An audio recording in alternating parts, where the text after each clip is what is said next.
Menurut peribahasa Inggeris, ini adalah daylight robbery. Dalam bahasa Melayu, mencuri di siang hari. Suruhanjaya Pencegahan Rasuah Malaysia SPRM Kedah dilaporkan sedang melakukan siasatan awal berhubung dakwaan berlaku kecurian unsur nadir bumi atau REE di hutan simpan Bukit Enggang di Sik. Pengarah SPRM Kedah Datuk Syahrul Nizam Abdul Manap berkata, anggota penguatkuasaan SPRM telah pun meninjau lokasi yang didakwa berlaku operasi mengeluarkan REE berkenaan. Beliau juga mengesahkan menerima aduan daripada dua ahli Dewan Undangan Negeri Kedah daripada Parti Amanah Negara Amanah Kedah berhubung kecurian REE yang didakwa berlaku di Bukit Enggang sejak 2 tahun lalu. Aduan rasmi terbabit dilakukan oleh ahli Dewan Undangan Negeri Pengkalan Kundo Datuk Dr. Ismail Saleh dan Adun Kubang Rotan Asmirul Anwar Aris pada Selasa. SPRM akan ambil tindakan sewajarnya berdasarkan peruntukan undang-undang sedia ada, katanya di petik media. Menurut Syahrul, aduan berkenaan secara umum mendakwa kemungkinan beberapa agensi atau jabatan kerajaan terlibat dengan rasuah sehingga membenarkan pengambilan bahan galian secara haram. Sementara itu, Datuk Ismail yang juga Timbalan Pengerusi Amanah Kedah menjelaskan bahawa Bukit Enggang adalah berstatus hutan simpan. Namun katanya Jabatan Hutan Negeri Kedah telah memberi kebenaran pembalakan yang bertujuan untuk membuat ladang hutan di 4 kompartmen, iaitu kompartmen 12, 13, 14 dan juga 15. Semua pembalakan telah pun selesai pada tahun 2017. Seterusnya, beberapa pokok dari spesies hutan telah ditanam dan sebahagiannya dengan pokok durian dari spesies musang king, ujarnya. Menurut beliau, pada Disember 2020, satu syarikat telah diberikan kebenaran pada lokasi yang sama untuk meneroka cari gali nadir bumi bahan logam bernilai tinggi REE. Tidak ada sesiapa yang mengetahui apakah sebenarnya yang berlaku di situ selepas itu, sehinggalah penduduk tempatan mulai rasa curiga dengan aktiviti yang berlaku sejak 6 bulan yang lalu. Penduduk mula mengesyaki sesuatu apabila kenderaan pacuan 4 roda dan lori bersaiz kecil dan sederhana dilihat keluar masuk ke tempat itu.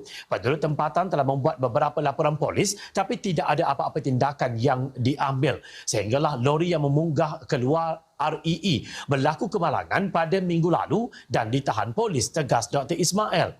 Beliau mempersoalkan bagaimana kejadian yang menggemparkan ini boleh berlaku di hadapan hidung Menteri Besar Kedah.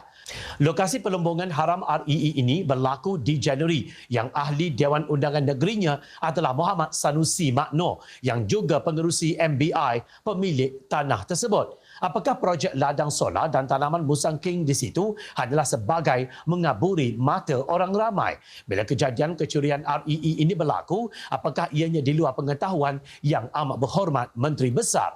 Aneh dan ironi lagi ialah apabila syarikat yang membuat penerokaan REE itu telah membuat laporan polis dengan menafikan keterlibatan mereka dengan kecurian itu, bidas Dr. Ismail. Terdahulu Menteri Tenaga dan Sumber Asli Datuk Seri Taqiyuddin Hassan berkata, kegiatan sindiket yang melakukan pelombongan haram unsur nadir bumi radioaktif NRREE di Sik Kedah telah ditumpaskan dan kerugian berbilion ringgit wang negara berjaya diselamatkan. Beliau menjawab soalan ahli Parlimen Pakatan Harapan Bentong Wong Tak mengenai kenapa aktiviti pembalakan dan pelombongan masih boleh berlaku memandangkan terhadapnya teknologi seperti sistem maklumat geografi GIS. Menurut Taqiyuddin yang juga Setiausaha Agong PAS, hasil operasi yang dijalankan, pihak berkuasa menahan beberapa warga asing yang dipercayai terlibat dalam aktiviti pelombongan haram berkenaan. Taqiyuddin turut berkata sindiket terbabit sudah beroperasi sejak beberapa lama dan bijak menggunakan teknik penyamaran bagi mengelak lokasi pelombongan haram itu dikesan. Apa yang berlaku di Sik ia dibuat satu keadaan camouflage. Kemah digunakan tidak ada beza dengan hutan. Kabin dibina dengan warna hijau dan sebagainya, jelasnya. Untuk rekod, Muhammad Sanusi berkata, Kerajaan Negeri Kedah telah meluluskan permit teroka kepada satu mineral baharu, Rare Earth Element REE, yang dianggarkan bernilai 62 bilion ringgit di daerah Sik. Kita telah meluluskan usaha sama sebuah syarikat berpengkalan di Kuala Lumpur untuk melakukan penerokaan. Ujar Timbalan Pesuruhjaya PAS Kedah itu seperti dipetik Harakah Daily 2 Disember 2020. Kecurian berlaku selama 2 tahun, bukan sehari dua. Bahan yang dicuri bukan duit 5 sen. Ia nadir bumi yang memerlukan kaedah pelombongan yang rumit dan penggunaan jentera besar. Bahan tersebut diangkut keluar dari kawasan Lombong berguni-guni dengan lori.